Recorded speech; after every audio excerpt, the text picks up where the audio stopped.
Hello guys. तो आज मेरे छोटे से ब्लॉग में आप लोग का स्वागत है। आज मैं सुबह जब पूजा करने गई थी तो पता है क्या हुआ। जब मैं पूजा कर रही थी तो मेरे विचार में भगवान जी के प्रति ये आ रहा था कि मैं भगवान जी से क्या मांगूं।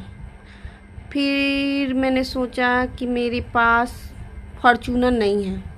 मैंने डिमांड कर दिया गणपति जी से, कहा कि गणपति जी मुझे फॉर्चूनर दीजिए। उन्होंने मुझे रिप्लाई दिया कि अभी बहुत टाइम है। मेरा मुंह बन गया। फिर मैं आ गई तो मेरे पति बोले बड़ी जल्दी पूजा करके आ गई। मैं बोली कि मैं भगवान जी के पास गई थी, पूजा कर रही थी।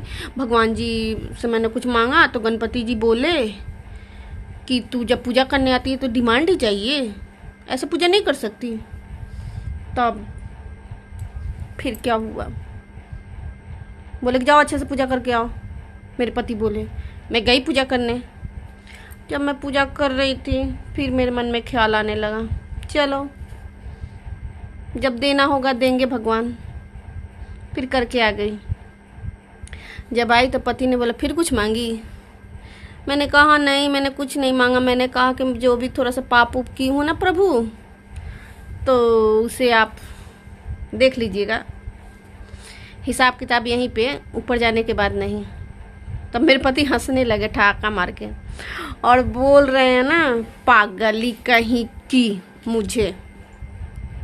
फिर बोले पहले तो तू बहुत ज़्यादा पूजा पाठ करती थी शादी से पहले, अब क्यों नहीं करती हो। मैं बोली मैं तो करती हूँ लेकिन थोड़ा कम करती हूँ। तो बोले कि करना चाहिए ना। मैं बोली कि देखिए भगवान हमारे दिल में है, हमारे श्रद्धा में है, हमारे भावना में है।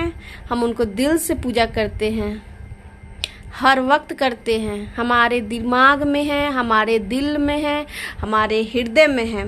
पूजा का मतलब ये नहीं होता कि हम भगवान के पास जाएं और अगरबत्ती दिखाएं और दीप जलाएं, फल फूल चढ़ाएं। पूजा का मतलब ये नहीं होता। पूजा का मतलब ये होता है कि भगवान के चरणों में सिर झुकाए, हाथ जोड़े और उनसे हमें कुछ नहीं चाहिए। हम तो मजाक कर रहे थे मैं मजाक कर रही थी जी।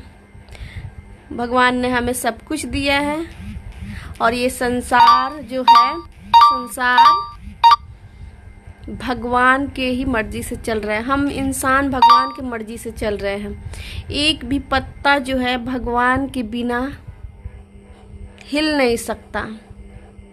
भगवान ने जो लिखा है वही होगा। भगवान ने कहा है कि आज तुम्हारा जन्म है तो आज जन्म होगा। भगवान ने लिख दिया कि आज तुम्हारा कहीं जाने का यात्रा है तो ऑटोमेटिक प्लान बन जाता है और इंसान ऑटोमेटिक चला जाता है।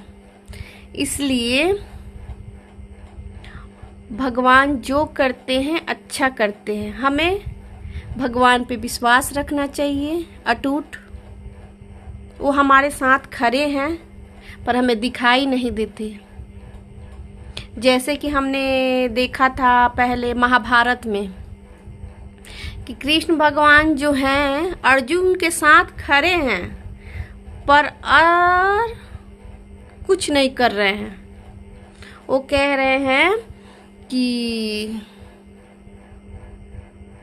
मैं तुम्हारे साथ खड़ा हूं माधव, अर्जुन से बोले, पर मैं तुम्हारी कोई हेल्प नहीं करूंगा, तुम्हारी कोई मदद नहीं करूंगा, क्योंकि हर इंसान मेरा अपना है। मैं हर इंसान को प्यार करता हूं।